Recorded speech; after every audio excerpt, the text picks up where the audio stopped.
இருந்தமிழே உன்னால் இருந்தேன், வானோர் விருந்தமிழ்தம் என்றாலும் வேண்டேன்.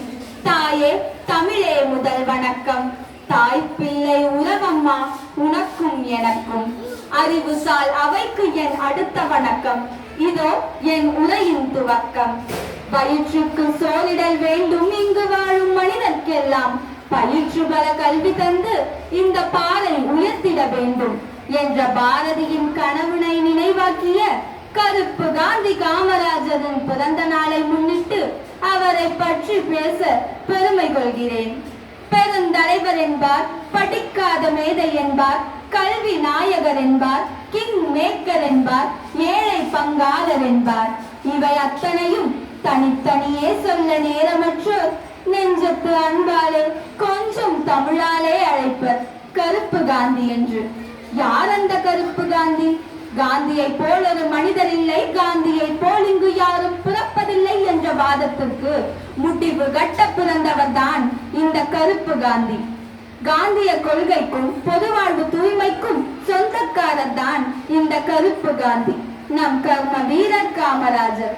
என்னிலடங்கா அவர் புகழை சொல்லவும் கேட்கவும் சுகம்தானே. ஒன்றா இரண்டா சாதனைகளை எண்ணிவிட, என்னிலடங்கா சாதனைகளை செய்துவிட்டு இன்று எல்லோரையும் மீண்டும் பிறந்து வா என்று ஏங்க விட்டு சென்றவர் அல்லவா அவர். நீராண்டதோ 9 ஆண்டுகள், உங்கள் சாதனைகள் பேசுகிறது பல 100 ஆண்டுகள். பொற்கால ஆட்சி என்றவுடன் கண்முன் வந்து நிற்பது கர்ம வீரரின் ஆட்சிதானே.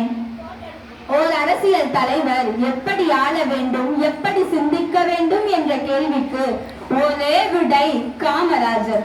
1954 புத்துயிரூட்ட தமிழ் புத்தாண்டில் முதல்வர் அணியில் அமர்ந்து அலங்கரித்தார். பதவிக்கு வந்ததும் பணப்பையை நிரப்பும் அரசியல்வாதிகளுக்கு மத்தியில் ஏழை குழந்தைகளின் இறைப்பையை நிரப்ப கொண்டு வந்த மதிய உணவு திட்டம் ஆரவாரம் கொள்கிறது.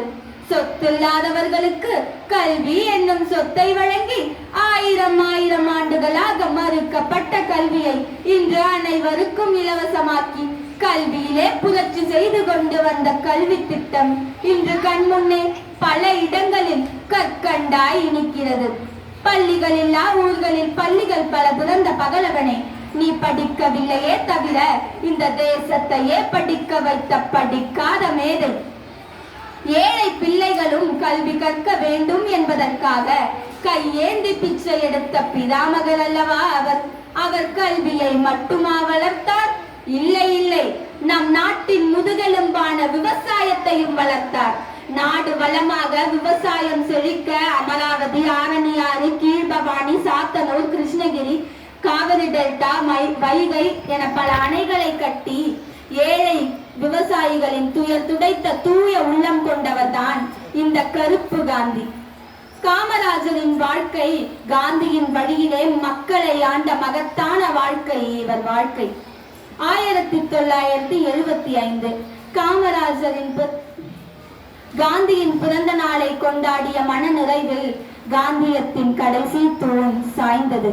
காமராஜரை போல் உண்மையான உன்னதமான இன்னொரு அரசியல் தலைவரை தமிழக வரலாறு மட்டுமல்ல உலக வரலாறு சந்தித்திடுமா என்பது சந்தேகமே என்று கூறி 78 ஆண்டு கால வரலாற்றில் யாரும் காணாத அரசியல் துறவி வருவாரா மீண்டும் மறுபுறவி என ஏங்கும் 7 கோடி தமிழர்களில் நானும் ஒருத்தி என்று கூறி வாய்ப்பளித்தமைக்கு நன்றி கூறி விடைபெறுகிறேன். நன்றி, வணக்கம்.